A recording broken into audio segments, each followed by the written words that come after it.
Hey everybody, welcome back to another episode of The Agent's Edge. My name is Ryan Polimeni. Today we're going to talk about what is your business plan and your business model for your firm. And I think this is a really important topic to talk about because as I coach more and more people all over the country, what I find as one of the biggest commonalities as a problem is most insurance agents, most advisors do not have a well thought out business plan and or a defined business model. And I'll tell you, when I first started, I was the same way. For the first couple of years, I was just out there selling mortgage protection, life insurance, and that was it. That was my business model, was to recruit some people and hope to God they made some sales and didn't screw me in the end, right, with chargebacks and roll-ups, which I'm sure we've all faced, and just to go out there and sell some insurance. And I did that for 6 years, and it was just going. But at the end of the day, there was really, it was a revolving door because I was selling, recruiting, replacing the recruits with some new people because they didn't work out, and it was just this ongoing process. And I got tired of it. I'm sure some of you are probably feeling the same way. If you can relate to me, great. If not, maybe you're not just quite there yet, and one day you'll feel it. But I had to sit down and really kind of redefine what it is that I wanted my business to look like. And I think that there comes a time in your business where you have to have that conversation with yourself. Maybe you've been doing mortgage protection, life insurance for a long time, and it's just kind of catching up to you, and you're like, man, I'm really ready for the next level like I was. It wasn't so much that I hated what I was doing before. I was just ready for the next level. And I had to sit down and redefine what my business looked like. I think sometimes you have to do the same thing. Even if you're going to stay in the mortgage protection, life insurance, final expense, great market to be in. You can make a lot of money doing it. But what is your long-term business model? Who are you going to recruit? What does your infrastructure look like? What does your staff look like? And I bring these things up because I wish earlier on I thought like this. And the reason I bring this up is because, again, as I coach people, and they're like, I want to do $10 million a year in annuities, or I want to become the $10 million, $20 million AUM advisor. That's all great, and it's possible, but you're not going to be able to do it alone. So if you're the solo producer today, selling life insurance, mortgage protection, and you're making all your calls, you're doing all your pending business, you're scrubbing your own apps, you're tracking everything, you're doing all your own recruiting dials, you will never get to the level to where you want to get to. You can't do it. And I learned that the hard way too, because I was a one-man show trying to do it all, working 24 hours a day trying to build my business, and I wasn't getting to where I wanted to go. When my business started taking off was when I started delegating those tasks and actually hiring staff. And I think that as I talk to these people who want to be big producers, and my first question is, tell me about your infrastructure. And they're like, well, what do you mean? Well, what's your office look like? What's your staff look like? Who's doing what? How many staff people do you have? What are their roles, and how are they making you better? You see, there comes a point when you're developing your business model where you have to take that leap of faith and spend some money on bringing on people. And for me, that was a very scary thing. So I'm like, okay, I'm making $100,000 a year selling life insurance. Now I got to go hire someone for $30,000 a year. That scares the heck out of me. But the one thing I do want to remind you of is you're not paying somebody $30,000 up front. You're paying them monthly through payroll. So if you don't like them, then you can replace them. If you like them, good. You found someone, keep them long term, take good care of them, and treat them well, and they'll stay with you forever. However, that leap of faith is nerve-wracking for a lot of people. And I was always told this very early on. So as you're developing your business plan, if you don't have any staff, I would write this down and think about this. I was told very early on that a staff member should make you $100,000 a year. And the reason that makes sense is because if you're a good producer and you know that if you freed up 20 hours a week of your time and you could be in the field selling during those 20 hours, you could easily make another $100,000. Easily. Because think about it, if you're out there selling $10,000 in life insurance premium to $120,000 a year in premium, if you're on a 100% contract, you're pushing, $80,000 to $100,000 in revenue in your pocket. So if you could free up another 10, 20 hours a week to go out there and do more, then yes, obviously you could make another $100,000 a year by having someone in your office who's an admin. You're spending $30,000 to pay in payroll. They're doing all the back end work. So your job should be doing nothing but what you're good at, which is selling. So as you develop your business model, those are the kind of things that you should be focused on. So how am I going to build my infrastructure? What tasks do I want to delegate? Me, I suck at paperwork. I am the worst at paperwork. I am incredibly disorganized, and I don't try to be what I'm not. And I have people in my office that do that stuff for me. So all I have to do is show up every day and perform at what I do well, which is working and designing plans for clients. That's what I do well, and I don't try to do anything more than that. And when I did, it actually slowed me down. So my question to you is, what is slowing you down?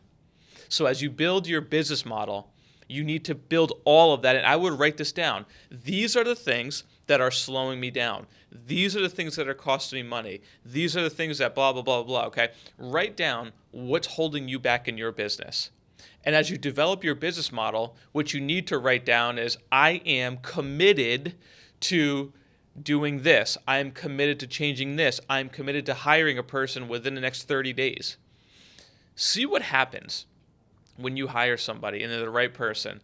Maybe you're still making your own dials and you need to hire a dialer or an appointment setter. That's easy. That's $10 an hour work. How much money do you make per hour? Right? If the average life insurance premium is $80 to $100 and you make $800 to $1,000 an hour and you're worried about spending $10 an hour on an appointment setter, do you see how that math doesn't make any sense? So my question to you is, if I said, give me $10 and I will give you $1,000, how many times would you make that trade? Give me $10 and in return, I will give you $1,000. How many times would you do that trade? And the answer is as many times as humanly possible.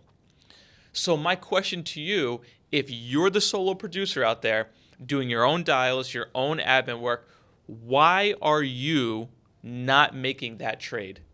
Why are you not trading the $10 for the $1,000? I don't understand it. And it was a mindset change that I had to go through that I'm hoping that I can help you get through as well, because these are the things that are holding you back from becoming a mega producer. I do not know any producer that does more than $1 million to $2 million a year in annuity and life volume that is a solo producer. I don't know any of them. And I coach people who do $5 to $10 million a year in production. And I can tell you right now, the person at $10 million has 2 to 3 supporting casts around them. I have an 11-person team and we're doing $20, $30 million. I can't do $30 million. I can't get to $50 million with the 11 people that we have. I need more. I need more people because more people allow me to grow much faster. So what's holding you back? How is your business model going to change? So that's infrastructure. What's your infrastructure look like? What's your staff look like? How's it going to get you to the next level? The next thing you have to think about as you develop a business plan is, what is your marketing going to look like? And I think all too often, people really skimp out on their marketing. Meaning this, if you're buying mortgage protection, final expense, life insurance leads, and you're getting 10 a week, you're slow. You might as well just stop. Because you're out there, and let's say they're $15, or let's just say on the high side, they're $30 per lead. That's $300 that you're spending to get 10 leads to close 2 to 3. Okay, so you're spending $300, and maybe you're making $800 in profit. Maybe you're making $1,500 in profit. Okay, so you're making $1,800. You're keeping 15. You got 3. So you're making $60,000 a year, give or take. I mean, you're not hitting home runs here. You're still making about $60,000 a year. My question to you is, at what point are you going to consciously go, well, wait a minute. What if I just did $600 in leads and I went from making $1,500 a week in profit to $3,000 a week in profit? That's a big difference. Now you're 6 figures. So don't be afraid to spend money on marketing. Look, I get questions all the time on how much I spend in marketing. I spend $20,000 a month in my marketing. I also own a marketing company which has a lot of costs in there because that's payroll, that's all the stuff, the tools that we use. But in general, if I take payroll out, I'm still about $10,000 a month I spend in marketing. And you want to know why we're going to do 30 plus million this year? Well, because I spend $10,000 a month in marketing and you're spending $300 a week.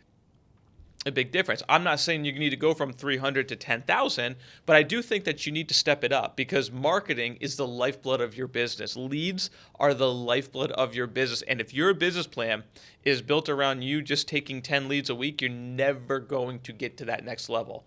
I don't care what anybody tells you. I don't care if they say, well, you can just do better with referrals. It's baloney. You do need referrals, but you also need to buy more leads. Okay? I work 5 to 7 appointments every single day. You want to look at my calendar. It is 5 to 7 either first or second appointments every single day. I barely have time to eat. As a matter of fact, my admin has to go get me lunch every day. That's how busy I am. Are you that busy? And if not, it's time for you to step up your efforts on your marketing. You need to spend more money. If you don't have it, go find it. Look, when I did my first seminar, I didn't have the $4,000 to spend on my first seminar. So what I did was I went out and found the money. My credit was terrible, so I went out. It took me 2 credit cards to get $4,000 in credit limit. I had maxed them out.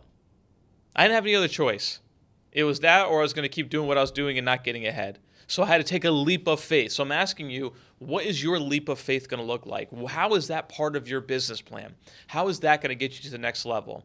So infrastructure, marketing, and most importantly, what are you investing in you? What are you investing in your business to get you to the next level? Because guess what? It all starts right here. The number one commonality of top producers is the way they think. Yeah, they got great marketing. Yeah, they see a lot of people. They got great infrastructure, but it all started with your mindset. What are you investing in you? How many programs have you bought this year? How many books have you bought this year? How much money have you invested in learning?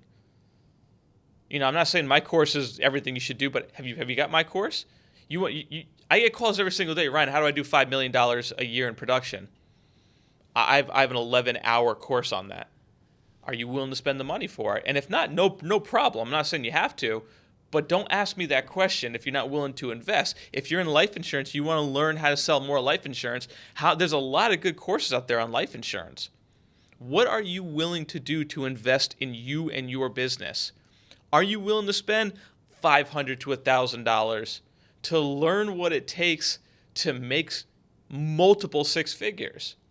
Again, how many times would you trade $500 for $100,000 in mindset? Oh, all day, every day.